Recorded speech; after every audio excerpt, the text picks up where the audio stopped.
Hi, it's me again with Corel Draw Tips and Tricks, and I just made a video with the Control and the Alt button, how you can move some items around.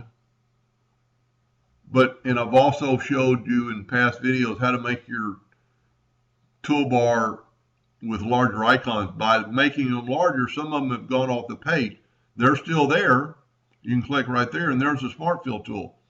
Unfortunately, you can't move it from right there.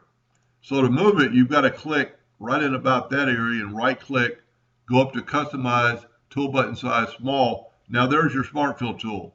Grab it, hold down your Control and your Alt key and put it on this very top bar, because that bar will not change where this bar changes.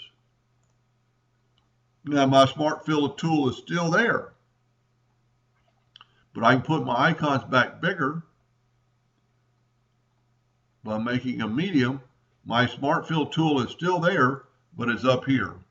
So now I can hit Smart Fill and fill that in with black by having larger icons. Now, with that said, there's some, and I've made several videos on this, there's some items on this toolbar that you'll never use, or if you're a laser engraver, you'll never use this. You only use landscape because your laser is that side. If you click right there, you can delete that. You can delete, well, I don't know about paper size, but you could delete current page if you don't use, I don't ever use more than one page, but you might. But you've eliminated one icon here that you don't need.